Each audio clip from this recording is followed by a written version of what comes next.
Chemistry class ॾहों बाब पहिरियों सबक सतों हिस्सो पहिरियों मुस्तकिल तवाज़ुन जी अहमियत इम्पोर्टेंस ऑफ इक्विलिब्रियम कांस्टेंट केसी आऊं आहियां केमिस्ट्री उस्ताद नजुल चन्ना अवां खे सिंध ऑनलाइन स्कूल में भलीकार। असांजे जो लेक्चर जो मौजू आहे इम्पोर्टेंस ऑफ इक्विलिब्रियम कांस्टेंट मुस्तकिल तवाज़ुन जी अहमियत ऐं असां इन मौज़ूअ में मुस्तकिल तवाज़ुन जी जेका अहमियत आहे उन जो पहिरियों हिस्सो पढ़ंदासीं predicting direction of a reaction कीमियाई अमल जो तरफ़ मालूम करणु। हाणे तव्हांखे मालूम आहे त इक्विलिब्रियम कांस्टेंट रिवर्सिबल रिएक्शन्स में हासिल थींदो आहे। रिवर्सिबल रिएक्शन्स ॿिनि तरफ़नि में फॉरवर्ड मूव कंदो आहे या वरी उहो बैकवर्ड मूव कंदो आहे। तंहिंजे करे इहो पतो लॻाइजे त कीमियाई अमल छा उहो फॉरवर्ड रुख में हले थो पियो, रिएक्टेंट जेके आहिनि प्रोडक्ट में तब्दील थियनि था पिया, या वरी उहो बैकवर्ड तरफ़ में थो हले, यानी जेके प्रोडक्ट आहिनि छा उहे रिएक्टेंट्स में तब्दील थियनि था पिया। इहो मालूम करण जे लाइ इन खे वधीक सिखण जे लाइ अॼु असां predicting the direction of reaction ते ॻाल्हि ॿोल कंदासीं। इम्पोर्टेंस ऑफ इक्विलिब्रियम कांस्टेंट मुस्तकिल तवाज़ुन जी अहमियत। Knowing the numerical value of equilibrium constant of chemical reaction, direction as well as extent of the reaction can be predicted. कीमियाई अमल जो मुस्तकिल तवाज़ुन मालूम हुजे त रिएक्शन जो तरफ़ ऐं रफ़्तार जो पतो लॻाए सघिजे थो।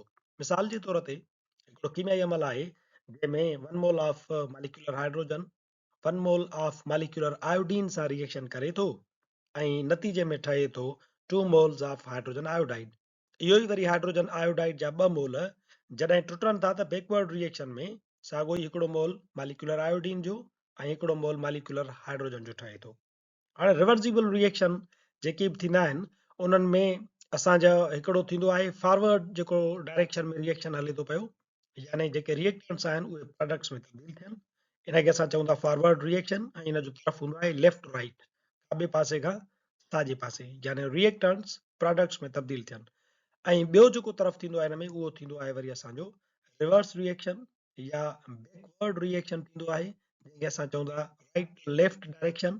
यानी कंहिं बि कीमियाई अमल जा जेके रिवर्सिबल रिएक्शन्स आहिनि उन्हनि में 2 तरफ़ थींदा आहिनि, हिकिड़ो थींदो आहे तव्हांजो लेफ्ट राइट डायरेक्शन ऐं ॿियो थींदो आहे राइट लेफ्ट डायरेक्शन।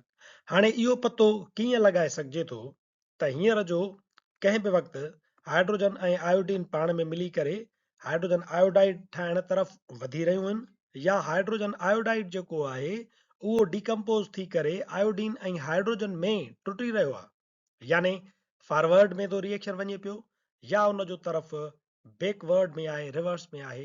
इहो मालूम करण जे लाइ असांखे इक्विलिब्रियम कांस्टेंट इहो ॿुधाए थो त जेकॾहिं अव्हांखे इन जो वैल्यू मालूम आहे, फॉर एग्जांपल हिन कीमियाई अमल जो असांखे इक्विलिब्रियम कांस्टेंट जो वैल्यू मालूम आहे त उहो आहे 57.0। हाणे असां in equilibrium constant J value खे खणी करे हिन जी डायरेक्शन कंहिं बि वक़्तु मालूम करे सघूं था त कहिड़े वक़्तु इहो कीमियाई अमल फॉरवर्ड में थो वञे पियो या बैकवर्ड में थो वञे पियो। नंबर पहिरीं एप्लीकेशन आहे इक्विलिब्रियम कांस्टेंट जी प्रिडिक्टिंग डायरेक्शन ऑफ रिएक्शन, कीमियाई अमल जो तरफ़ मालूम करणु।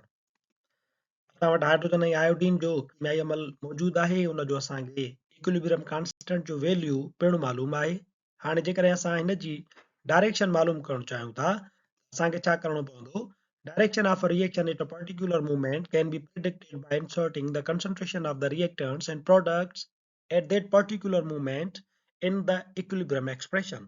असां हिन जो तरफ़ मालूम करण जे लाइ त इहो फॉरवर्ड में थो वञे पियो या इहो बैकवर्ड में थो वञे पियो, त असां छा कंदासीं, जंहिं वक़्तु असां इहो तरफ़ मालूम करणु चाहियूं था उन वक़्तु असां हिन रिएक्टेंट्स जी कंसंट्रेशन खणी वठंदासीं ऐं असां प्रोडक्ट जी कंसंट्रेशन यानी मिक़दार खणी वठंदासीं ऐं उहो असां इक्विलिब्रियम एक्सप्रेशन में वैल्यूज़ पुट कंदासीं।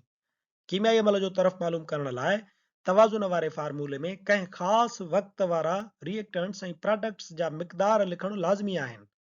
जंहिं वक़्तु तव्हां हिननि जो रुख तरफ़ मालूम करणु चाहियो था त फॉरवर्ड थो वञे या बैकवर्ड थो वञे, उन वक़्तु रिएक्टेंट्स ऐं प्रोडक्ट्स जा जेके मिक़दार आहिनि उहे तव्हांखे मालूम हुजणु घुरिजनि ऐं पोइ उहे लिखबा इक्विलिब्रियम एक्सप्रेशन में।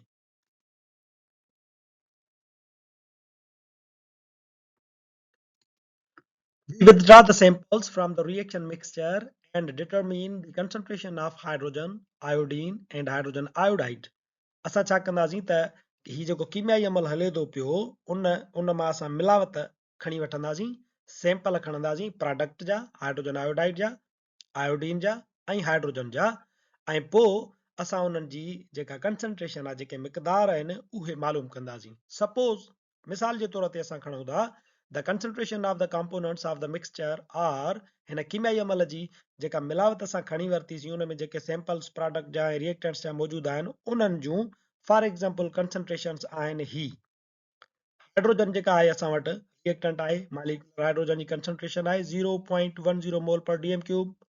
असां वटि ॿियो रिएक्टेंट आहे आयोडीन, उन जी असां वटि मोलर कंसंट्रेशन आहे 0.20 मोल पर डीएम क्यूब. ऐं प्रोडक्ट जेको सैंपल असां कढियोसीं उन जी मोलर कंसंट्रेशन आहे 0.40 मोल पर डीएम क्यूब. हेठां जेको ही नंढी सबस्क्रिप्ट में टी लिखियल आहे उहा इहो थी ॿुधाए त ही जेके तव्हां सैंपल्स कढिया आहिनि उहे इक्विलिब्रियम वारे वक़्त जा कोन्हनि के कहिड़े बि वक़्तु तव्हां कढी वरिता आहिनि जंहिं वक़्तु तव्हांखे मालूम करणो आहे त हिन रिएक्शन जी डायरेक्शन कहिड़ी आहे. Subscript T, which the concentration symbols means that the concentrations are measured at some time t, not necessarily at equilibrium. Molar मिक़दार हेठां टी जो मतिलबु आहे गर्मी पद ऐं इहो गर्मी पद लाज़मी न आहे त तवाज़ुन वक़्तु नोट कयो वियो हुजे.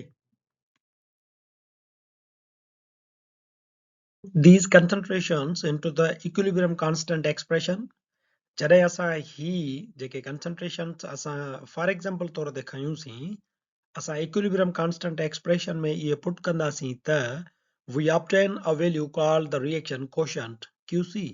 असांखे हिकिड़ो वैल्यू मिलंदो जंहिंखे रिएक्शन कोशंट QC चइबो आहे. The reaction quotient for this reaction is calculated as हिन कीमियाई अमल जे लाइ असां जेको QC कैलकुलेट कंदासीं उहो असांखे हिन रीति मिलंदो QC is equal to molar concentration of product divided by molar concentration of reactants.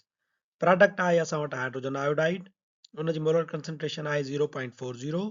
उहा असां हिन हाइड्रोजन आयोडाइड जी जॻह ते पुट कंदासीं ऐं हाइड्रोजन जी हिन हाइड्रोजन जी जॻह ते ऐं 0.20 आयोडीन जी मोलर कंसंट्रेशन हिन जॻह ते पुट कंदासीं त असांखे मिलियो 0.40 whole square divided by 0.10 multiplied by 0.20. हाणे तव्हां 0.40 जो स्क्वायर छॾायो ऐं 0.10 खे 0.20 सां ज़र्ब कयो, पोइ हिननि ॿिन्ही वैल्यूज़ खे तव्हां पाण में वंड कंदो त तव्हांखे जवाबु मिलंदो 8.0. हाणे ॾिसो त असांखे 8.0 असांखे मिलियो आहे QC, यानी असांखे आहे रिएक्शन कोशंट जो जेको वैल्यू आहे उहो असांखे मुस्तक़िल जेको तवाज़ुन आहे उन जी वैल्यू खां घटि मिलियो आहे. जेकॾहिं रिएक्शन कोशंट जो मुल्ह मुस्तक़िल तवाज़ुन खां घटि आहे त सम्झबो रिएक्शन तवाज़ुन में नाहे, इन में वधीक प्रोडक्ट जो मिक़दार घुर्जे, सो कीमियाई अमल असांजो फॉरवर्ड डायरेक्शन में हलंदो. Is the numerical value of QC 8.0 is less than KC 57. जीअं त KC 57 खां QC जो मुल्ह घटि आहे 8 आहे, the reaction is not at equilibrium. इन मां मालूम इहो थियो त असांजो ही जेॾी महिल जो असां इहे कंसंट्रेशन्स खयूं आहिनि उन वक़्तु कीमियाई अमल तवाज़ुन में न आहे. जेकॾहिं तवाज़ुन में हुजे हा त QC जो वैल्यू बि साॻियो ई 57 हुजे हा जेको KC जो आहे. हाणे जीअं त घटि आहे इन जे करे छा थींदो त यानी प्रोडक्ट असांजी घटि ठही आहे त प्रोडक्ट जी कंसंट्रेशन वधीक घुर्जे, तंहिंजे करे रिएक्शन छा थींदो फॉरवर्ड डायरेक्शन में मूव कंदो. We can make the following generalizations about the direction of the reaction. असां हाणे कीमियाई अमल जे तरफ़ मालूम करण जे लाइ कुझु जनरलाइज़ेशन्स यानी उसूल ठाहे सघूं था. मिसाल जे तौर ते नंबर पहिरियों उसूल असां ही ठाहियूं था, if QC is lesser than KC, for example 8, the reaction goes from left to right. जेकॾहिं QC KC खां घटि आहे त कीमियाई अमल छा कंदो खाॿे खां साॼे तरफ़ वेंदो यानी फॉरवर्ड डायरेक्शन में वेंदो त जीअं तवाज़ुन हासिल थी सघे. सो QC जो वैल्यू जेकॾहिं KC खां घटि आहे छा थींदो फॉरवर्ड डायरेक्शन में असांजो कीमियाई अमल हलंदो यानी रिएक्टेंट्स जेके आहिनि उहे वधीक प्रोडक्ट में तब्दील थियणा आहिनि.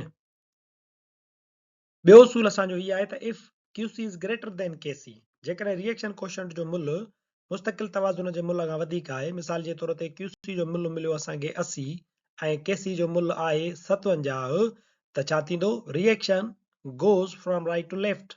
कीमियाई अमल छा कंदो? सॼे पासे खां खाॿे तरफ़ वेंदो, यानी रिवर्स डायरेक्शन में वेंदो त जीअं तवाज़ुन हासिल करे सघे। जेकॾहिं QC वधीक आहे कंहिंखां केसी खां, रिवर्स डायरेक्शन में कीमियाई अमल हलंदो, यानी छा थींदो त असांजूं जेके प्रोडक्ट आहिनि उहे रिएक्टेंट्स में तब्दील थियण ॾांहुं वेंदियूं। नंबर 3 उसूल इहा आहे त if QC is equal to KC। हाणे उहा ई ॻाल्हि आहे जेका असां पहिरियां कंदा पिया अचूं त जेकॾहिं रिएक्शन कोशंट जो मुल्ह मुस्तक़िल तवाज़ुन जे बराबरि निकितो, यानी QC बि 57 आहे ऐं KC बि 57 आहे, त फॉरवर्ड ऐं रिवर्स जेके रिएक्शन्स आहिनि उन्हनि ॿिन्ही जी रफ़्तार बराबरि थी चुकी आहे ऐं असांजो जेको तवाज़ुन आहे उहो हासिल थियो आहे। इहो असांजो आहे नंबर 3 स्टेटमेंट या जनरलाइज़ेशन। इहे 3 उसूल यादि करण जा आहिनि। असांजो अॼोको लेक्चर इन्हनि टिनी उसूलनि सां गॾु पुॼाणी ते पहुचे थो। वरी हाज़िर थींदासीं नए लेक्चर सां गॾु। तेसीं ताईं ॾिसंदा रहो सिंध ऑनलाइन स्कूल।